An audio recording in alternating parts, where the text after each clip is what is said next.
This mom revealed how she met her boyfriend 12 years after giving birth to his child.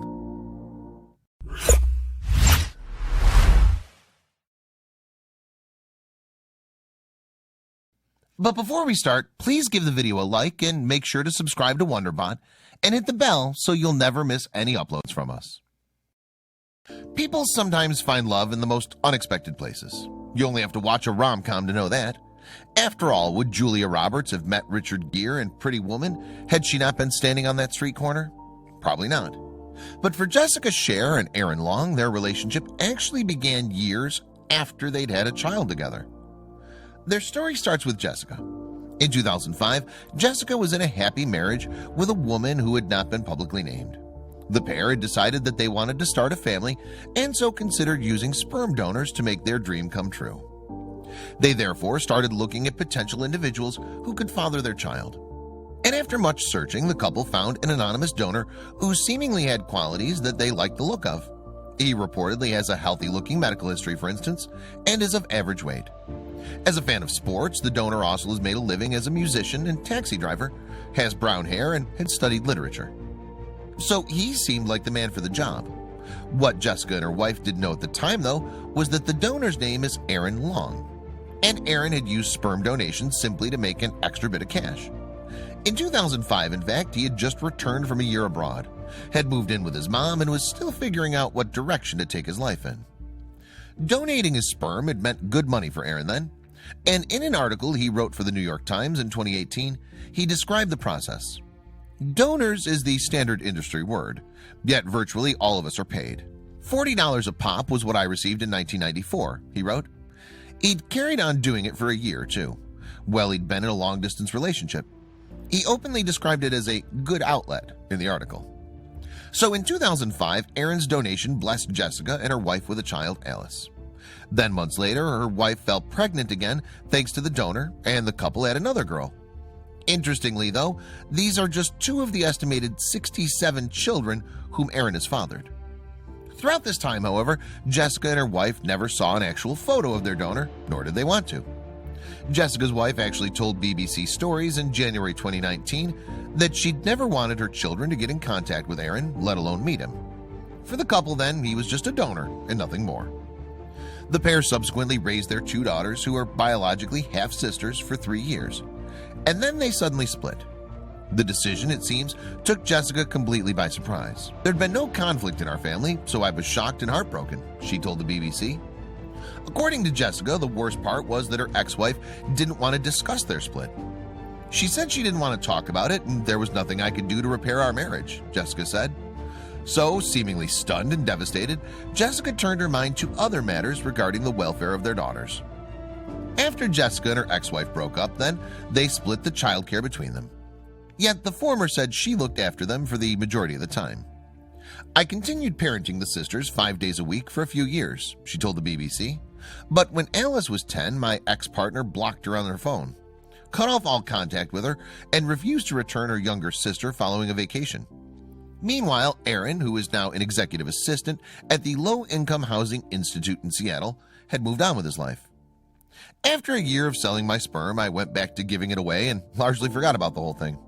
He wrote in the New York Times, occasionally the subject of whether I have children would come up, and I'd make a joke about probably having a bunch. Aaron had, you see, agreed that he'd be completely anonymous and was barred from seeking custody of any children his sperm helped to produce. When he started donating, in fact, he had signed a non-disclosure waiver and didn't believe he'd be able to meet his progeny.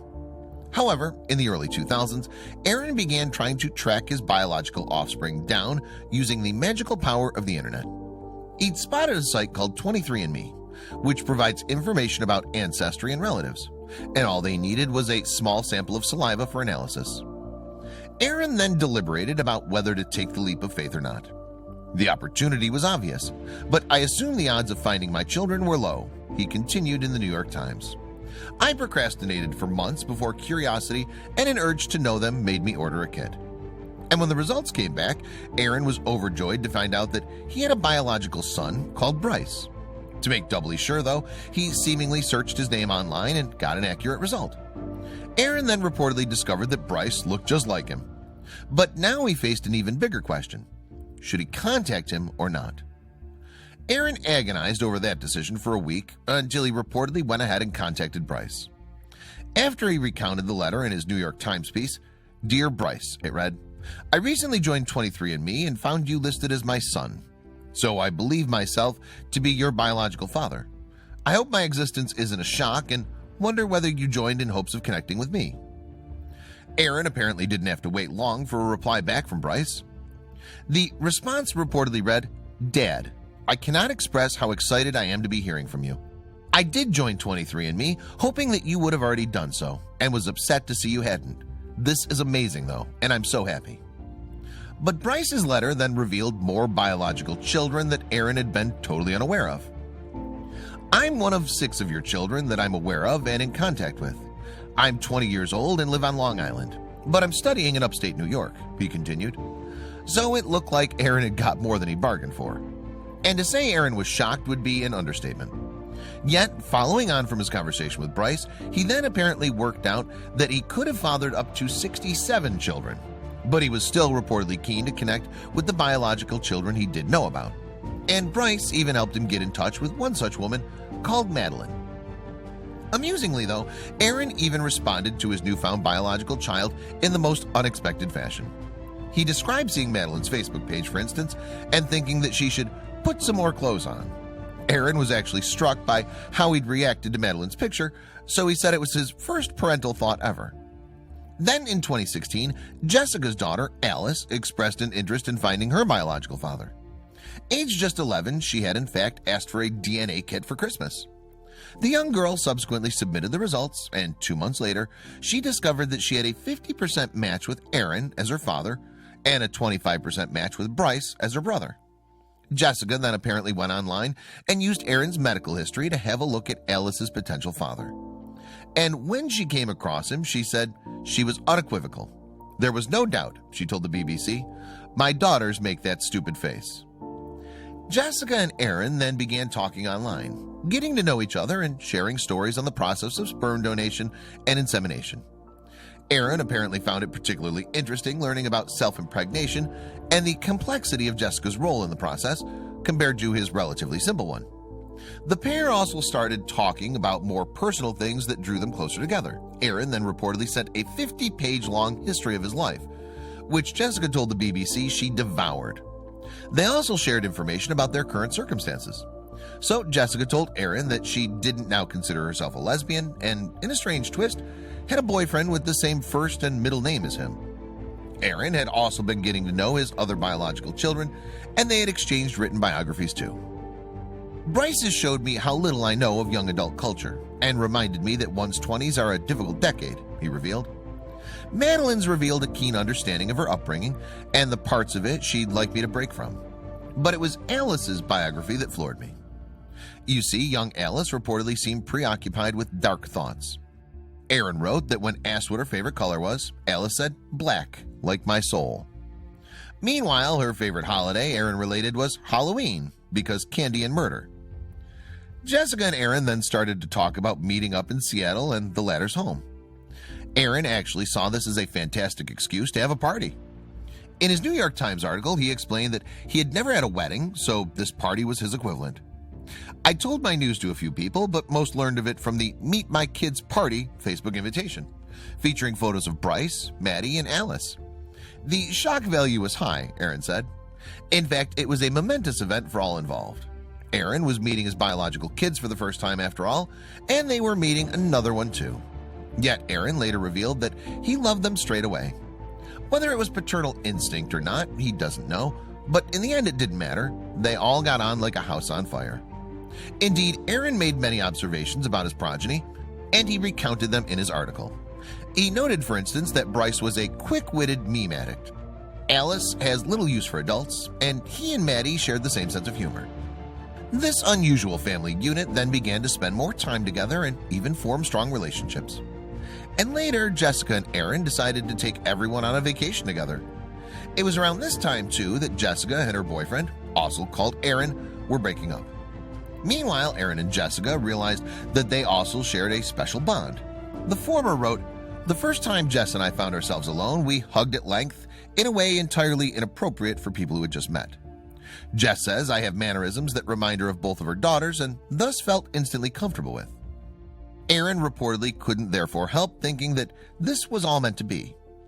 "Whether we were pawns of fate or unwitting participants in a chromosomally arranged marriage, Jess and I quickly bonded," Aaron wrote.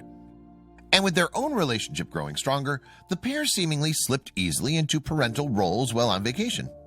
The trip also meant that they became a tighter family unit. Aaron continued, "We soon had in-jokes and teased each other about our foibles, just like any given family. I even gave Bryce and Madeline a lecture about smoking." Then, after the vacation, another event occurred that brought Jessica and Aaron even closer. Bryce somehow managed to get Jess and Alice kicked out of the house they were renting by climbing onto the roof to retrieve a toy, Aaron wrote. So in a short-term solution, Jessica and Alice moved into Aaron's house until they sorted something out. But Jessica soon found out that she rather liked staying with Aaron and has reportedly moved in permanently. The pair have found happiness with each other, it seems, and even Alice apparently couldn't argue with that too much.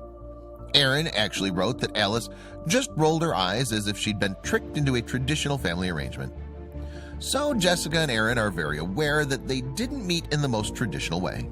Nevertheless, the pair are seemingly just happy to have met at all. While 23andMe is not generally considered a dating site, Jess and I are grateful to the technology that's made our backward-formed relationship possible, Aaron wrote. The couple's relationship has, according to Aaron, outlasted the "how cool is this" phase too. And Jessica now even takes an active interest in the other children that Aaron has fathered through donating his sperm. At the time that Aaron penned his article for the New York Times in September 2018, in fact, he'd found 10 biological children that he knew of. Meanwhile, Aaron is enjoying having Jessica and Alice living in his home in Seattle.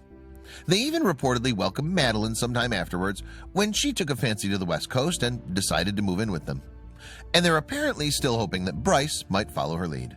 Despite their remarkable beginnings then, Aaron thinks that the basis of his and Jessica's relationship is really very simple. In the end, the sci-fi trappings of our love story are irrelevant. Jess and I work as a couple because we like spending time together. I suppose it doesn't hurt that I happen to be the father of her child, he wrote. The couple's unique story subsequently caught the attention of the media worldwide, and the family have dealt with it very well too. "I'm into the media right now. I guess it's fun," Madeline told the Seattle Times in January 2019. So whether Jessica and Aaron would have formed the same relationship had they met on the street like in a rom-com, it hardly matters. They now, after all, have the family they always wanted.